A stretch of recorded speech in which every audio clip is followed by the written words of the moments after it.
right, it is 5:01 p.m. on Monday, January 13th, 2020. I would like to call to order a meeting of the Wausau Board of Education. We will start with a roll call, please. Jim Boucher. Yes. Jeff Lee. Yes. Beth Martin. Pat McKee. Here. Teresa Miles. Yes. Jane Roche. Yes. Lance Trollope. Yes. Lee Webster. Here. Tricia Zunker. Present. Please stand for the Pledge of Allegiance. I pledge allegiance to the flag of the United States of America and to the republic for which it stands, one nation, under God, indivisible, with liberty and justice for all.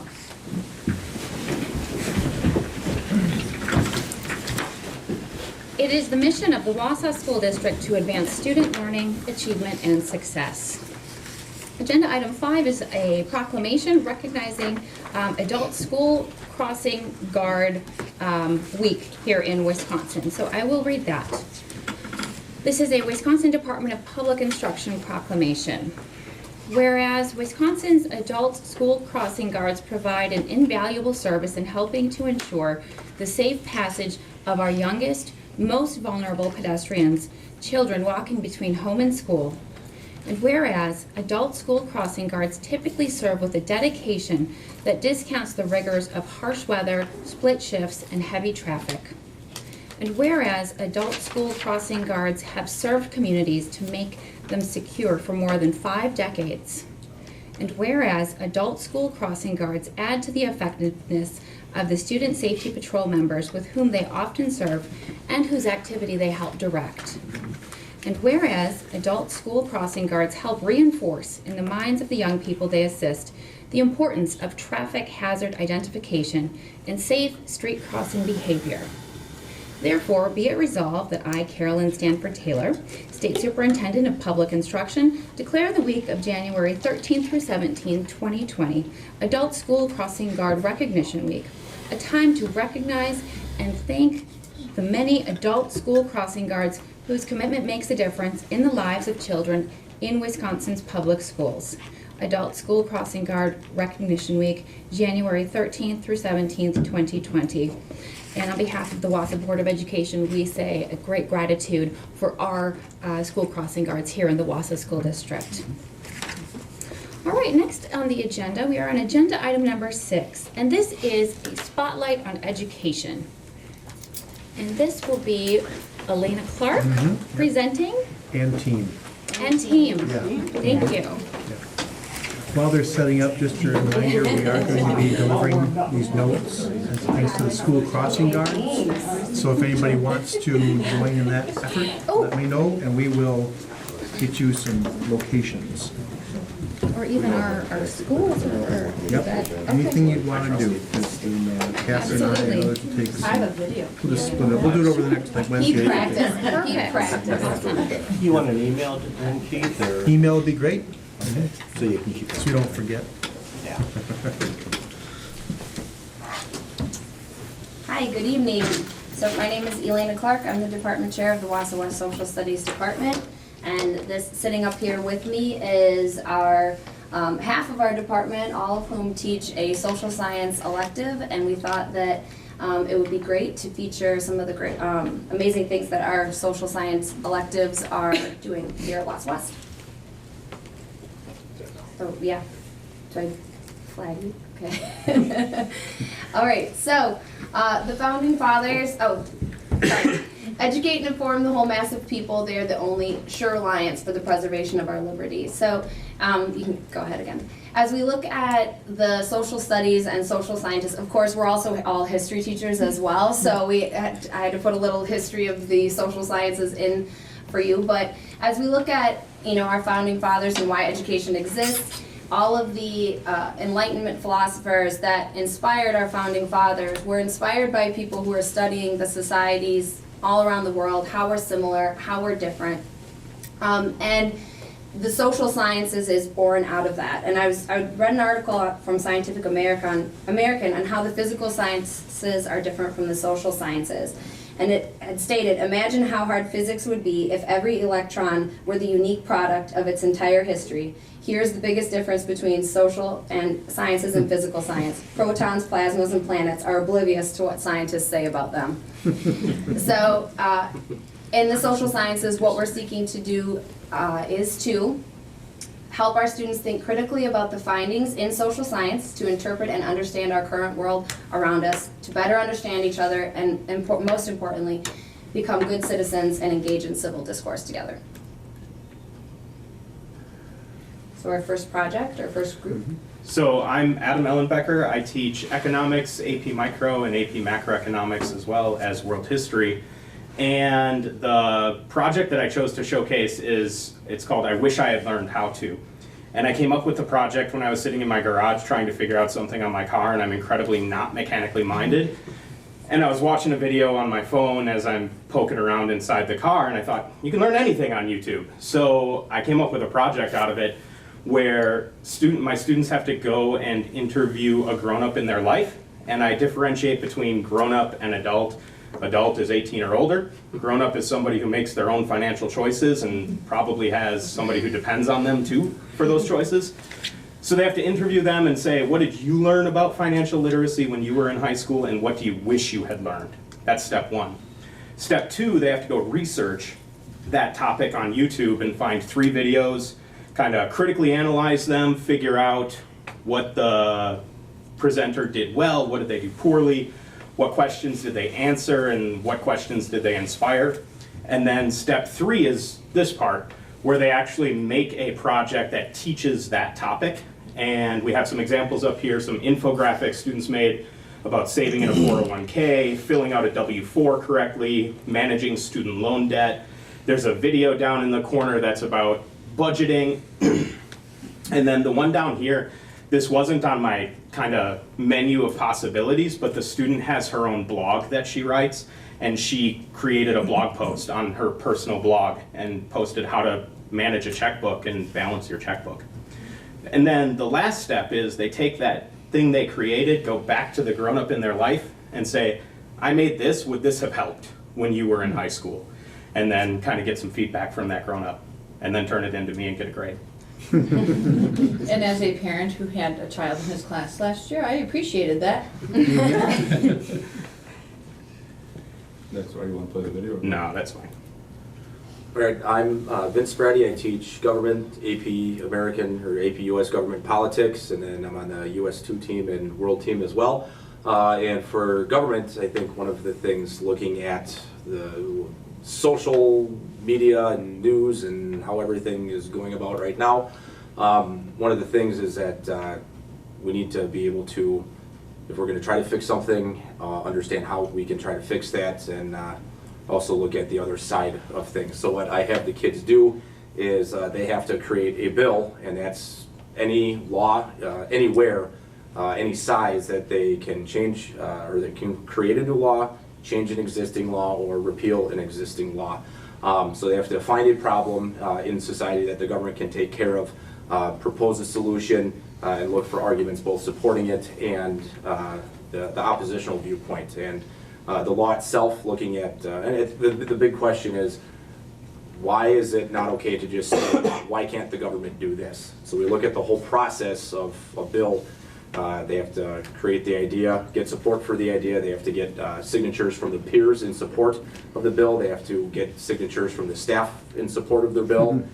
That one they kind of are a little bit scared sometimes with some of their ideas. Mr. Ellenbecker, will you sign my bill? Tell me what it is. Explain it. Yep, What are its so- merits? And then, so not only do they have to look at who would impact it, what the governing agency, what the regulatory agency would be, where the money would come from, and what penalties would come out if people decide not to follow it, they have to look at supporting evidence. So they have to create an argumentative essay as opposed to, or in addition to the cut and dry portion of the bill that explains with citations and all that why we should pass your bill or repeal this chunk of law.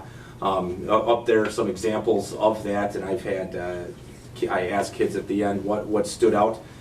There's too many steps.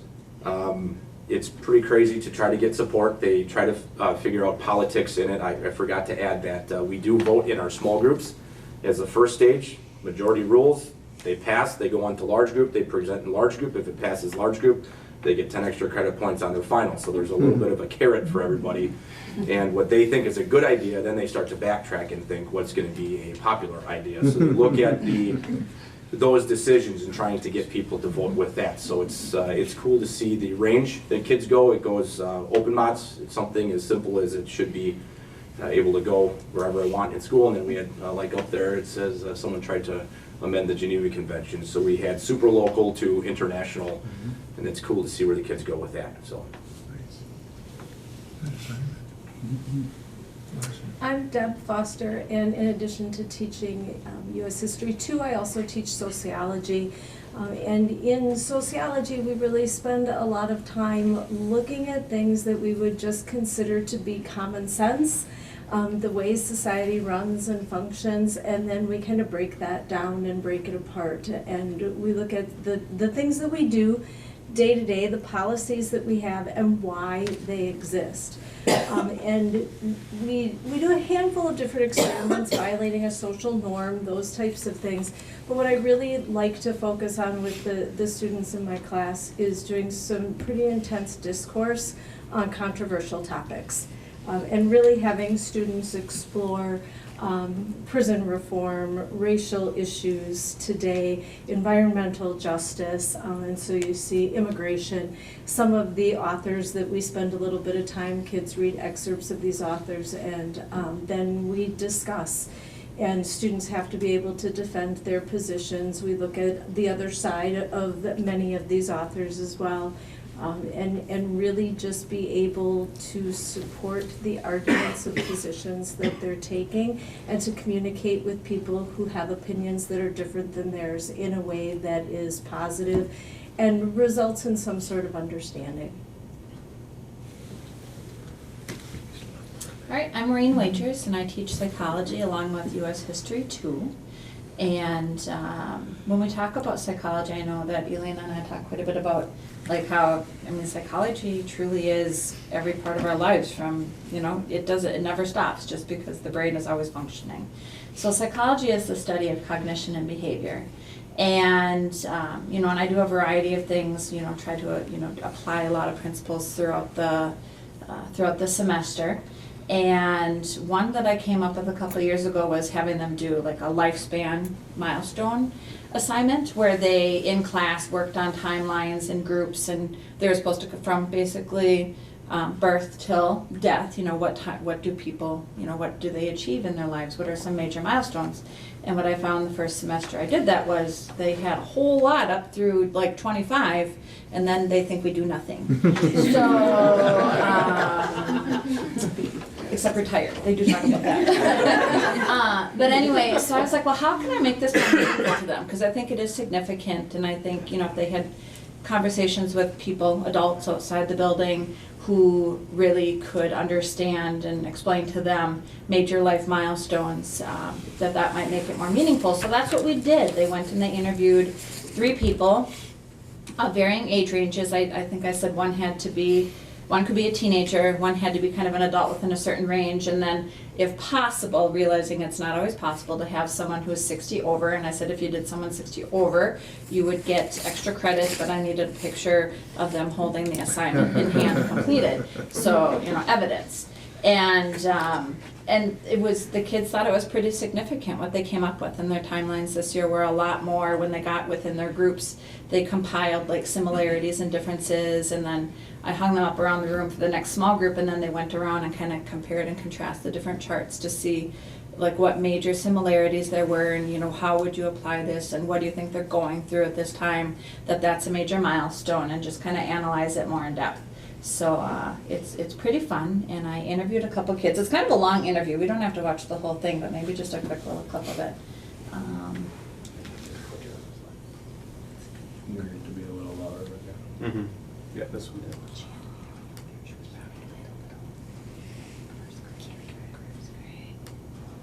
Hi, I'm T. Thorne. I'm a junior. I'm Cam Kurt, and I'm also a junior.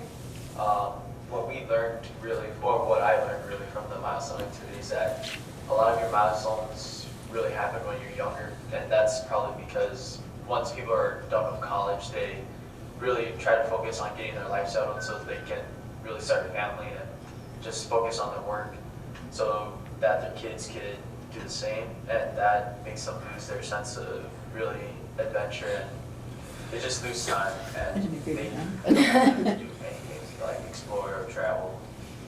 I learned that no matter like what generation you're a part of, or where you're born, where you grew up, you kind of have like the same milestones that most people do, like getting a car at age 16, going to college. But it also really depends on like I said before, like where you were born, what generation. Because personally, I'm not going to start a family at age 21. I'm probably going to still be in college, working my butt off. That's probably good. Anything else you want to add? Just go to slide, yeah. All right, so I'll just talk a little bit about AP Psychology. So I teach World History and AP Psychology, and I'm going to focus on what we do at the end of the year after the exam, because that's always a challenge, because the AP exam happens in May, and then we still have, you know, a month of school to get through, and I have a majority of 12th graders, so 12th graders in May, usually, you know, they're feeling very, very ready to be on to the next phase. So a few years ago, I started a positive psychology, happiness, and gratitude project in an effort to help them stay a little bit grounded and to improve, you know, all lives for all of us. And that's really a lot of psychology in modern psychology is going towards, is how do you help people live their best lives? And so that's really what we focus on in the last month of school. So they research factors that lead to happiness and fulfillment, and one of the things they discover is gratitude as being of service is a key factor. So they write letters to district members to whom they're grateful. They interview someone in their life to whom they are grateful and create a StoryCorps blog, if anyone is familiar with StoryCorps. They use their knowledge of role modeling, motivation, and self-efficacy to write letters of encouragement and advice to our John Muir 8th graders. And so we bring, like, I have about 100 students in class. We bring about 100 letters down there, and then we choose a couple of them, and you can see the students at the top are reading them over the PA, kind of like a commencement. And then we started a senior walk that I helped coordinate. So seniors volunteer to come in on the morning of their graduation, and they wear their caps and they go to their former elementary schools. They all go to John Muir, and just show gratitude to the teachers and the experiences that they've had kind of going through school, and just to kind of focus on they're excited to move forward, but also really grateful for the experiences that they've had. So the AP students lead the way on that senior walk with those letters, encouraging their upperclassmen to sign up, sharing their letters. And when we go to the West Side Elementary Schools, they've made posters, they've made signs, they have little parties for them, and it's a really great way, and it's really improved kind of this real sense amongst my class too about, you know, what you need to have a happy life, but also kind of they're grateful for the time that they had in school. So if you want to just click really quick, I have a student who's a current senior talking about that process. Over the happiness unit, my favorite part was doing an interview with my cousin, and at the end I expressed my gratitude towards her, and I could tell that it was meaningful to her and to me. And I also remember writing letters to 2 teachers, and I remember how hard it was to choose just 2, because looking over all the teachers and staff members that I could choose from, I noticed how each one impacted me in a different way, and I wanted to thank all of them individually, but I couldn't. And then moving forward, I really hope to remember how much a simple thank you can go, and how much it can impact and have a ripple effect on people that you might not even realize. So that's just some of what we're doing at Wausau West in the Social Studies Department. Thank you. Thank you. Does anybody have any questions? I don't have a question. I would just add a couple comments. It's interesting that as each of you were walking through your examples on things that you're doing, having spent 20-some years in corporate America, everybody has this idea typically that it's all finance, right? And that all you're dealing with the spreadsheets and numbers and budgets and all this other fun stuff. And the interesting thing is that 80% of where I spend my day now, it's the skills that all of you talked about that I use day in and day out. Yes, 20% is finance and all this other thing, but the real challenging things have everything to do with what you mentioned. And I wish there was a way to get more kids and I guess just to be aware of that, because the hiring now that people are doing, it's those types of skills that are becoming much more sought after, because everyone's used to hiding behind a device, and not actually having to talk to someone. So I just wish there was a way to communicate that on a broader manner, but it's interesting to see what you guys do now and how that applies to, frankly, everyday life in the business world. So thank you for what you're doing. Thank you so much. You are really, I just have to make this comment, you're really hitting the total person, and it's very impressive. I like listening to the videos because of the fact I know you are teaching debate, you're teaching how to speak in front of people, not just in front of people, but also in front of a camera. And that's very important. And you've really hit the total person, from psychology to the world history to the government, AP government. Keep up the good work. Very well done. Well, thank you very much. We can feel your energy, and it sounds like it's just a blast over there in the social studies department. Thank you.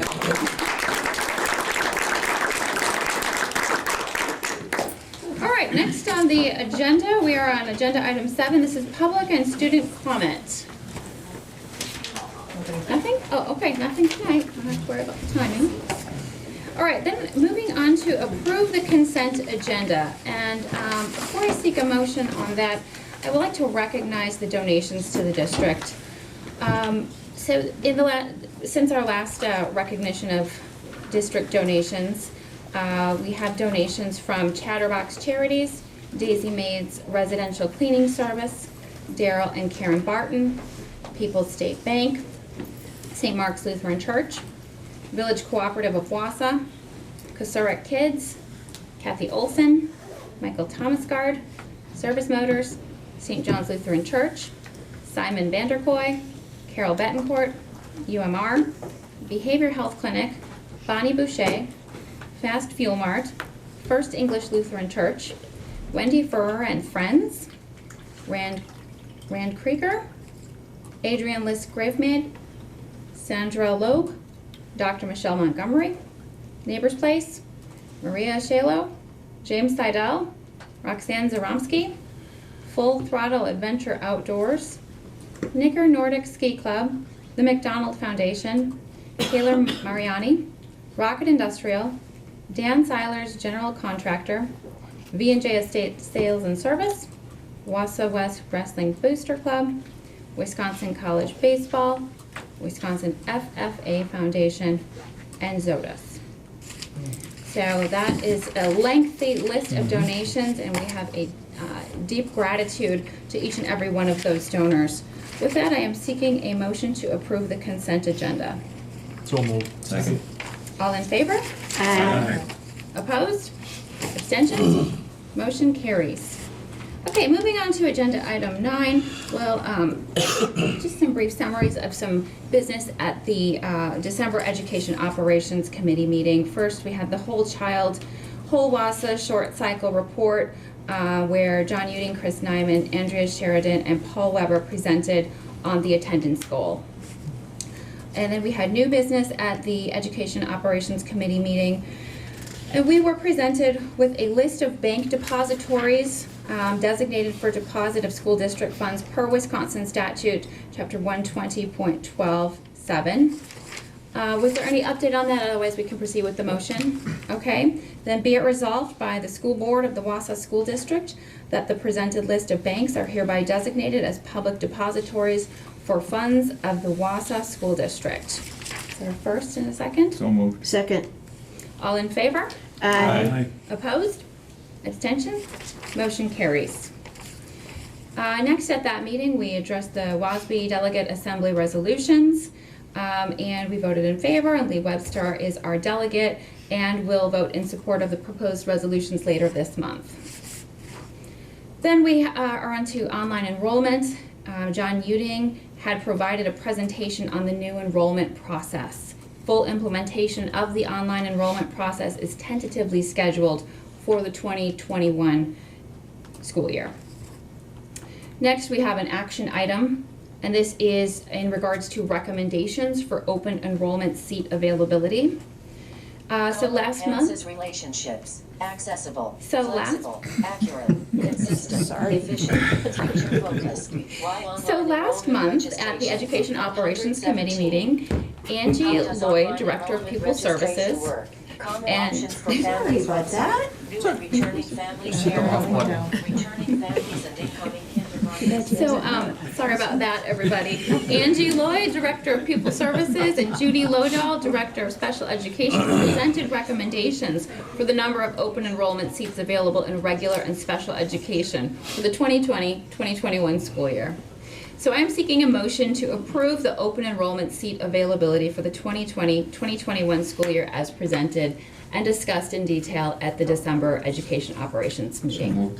Second. All in favor? Aye. I don't know, should we wait for Beth to be able to come back and vote as a courtesy?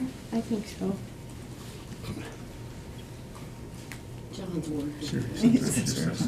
Otherwise we have to, Yeah. otherwise we have to say It's that, expensive. See if we can embarrass her a little more. otherwise the notes are all bizarre. She gonna vote by proxy? She's coming. Sorry, I'm coming. So Beth, we waited for you. We just took a motion to approve the open enrollment seat availability for the 2020-2021 school year as presented. Okay. And so all in favor? Aye. Thank you. Opposed? Abstentions? Motion carries. Okay, next we have the approval of the hiring of a new human resources director. So I don't know, Dr. Hiltz, did you want to say anything, or should we just proceed with the motion? I could certainly just say, first I'd like to thank Tammy and Carla, Tammy Benz and Carla McCanowitz, for their work in this experiment, if you will, of trying a split leader on the human resources position. But we would like to return to the previous status where we had a single director. There would be a cost. We would embed that into the budget reconciliation plan. Okay, well then, thank you for that. I am seeking a motion to approve the immediate hiring of a human resources director. And just to be clear, then you would be putting out, We'll be posting that position. posting that, Yes. okay, just so that we're clear for anybody that's watching, there's no candidates, we're posting it now then. Correct. We will Okay. just be posting it after this meeting. Okay, so then I am seeking a motion to approve the immediate hiring of a human resources director. So moved. Second. All in favor? Aye. Opposed? Abstention? Motion carries. Thank you, Tammy and Carla. All right, on to agenda item 11, committee updates, board referrals. Are there any committee updates or board referrals at this time? Okay, agenda item 12, this is open forum. We're on board member professional growth and development report. Are there any board members that would like to share any professional growth or development for the month? I don't have anything to bring right now, but I would like to say thank you to the administration, thank you to the board members that have been a part of the Neola clarification, and I didn't get a chance to say that before Christmas break. I wanted to say that to you because I know how much work goes into that. And the board members that worked on it as well, I think you should be congratulated because of the amount of time that you put into it. So I greatly appreciate it and just want to make that comment for you. Thank you. I have a comment. I've been attending the Marathon County Consortium, Mental Health Consortium meetings. And one of the things that was shared was that the 2019 Youth Risk Behavior Survey is now ready to be published, and it's available on marathoncountypulse.org if you want to get a preview of that. There's some pretty significant changes, particularly the increase in the amount of anxiety and the number of mental health days that our students are experiencing. I've only had a chance to review a few of the items, but I mean, there are some of those that are very, very concerning. The thoughts of suicide, the significant levels of depression, those kinds of things. And I just thought it was really important for everyone here to be aware that these are some of the things that we're really facing from a mental health standpoint. Mm-hmm. If I could just piggyback on that, the end of this month, I can get you the date. The life report from Marathon County will be presented, I think, at WIPS, I believe, and that YRBS data would inform part of that report. That's a status of all aspects of living in Marathon County. So if people are interested, we can get you that date. We've got some people, some of us will be down in Milwaukee. It's that week. 23rd, thank you. Some of us will be down in Milwaukee, but I know some other folks are attending. Great, thank you. I just have one item. I was asked to sit on the WPR program. I think it's Route 51. There's a discussion this Thursday on bullying and behavior, and I was asked to sit in with another individual to discuss, I guess, opinions, thoughts from my perspective, of course, which I will qualify as being my own opinion and not that of the board. And Jane, I understand you have some concerns over my credibility to be on that program, so I'd like to give you the opportunity to speak to those. It wasn't about your credibility, it was just odd to me that they would go to someone that was not as invested in it as I am. But I talked to Shireen and everything's fine. I would just suggest that in the future, if you have concerns over somebody else's participation, rather than going on with like a cheap used car sales pitch for yourself, that you actually call the individual up and have a discussion about what it is that's going to be happening. Excuse me? That's rather rude. That's the truth. No, it's the not. word that people have used to describe what you sent is pathetic. I don't know what you're talking about. I have the email if you'd like me to read it. I think we're probably beyond the open All right. at this I point. think, Yeah. are there any other professional growth and development to share? Okay, well, thank you for those reports, and we'll be able to look those up. And we'll move on then to Superintendent Commentary. Dr. Hiltz, do you have any comments? Just two lighthearted things. First of all, thank you, Cindy, for sitting in, cover for Cassie. And I was hoping to take issue with the social studies teachers because, according to the Heisenberg uncertainty principle, the act of observing disturbs the observed. So there is a lot of individual behavior on the part of electrons, protons, neutrons. It's not as clean cut as you might think, but unfortunately less off to debate them at a later date. So. Okay, wonderful, thank you.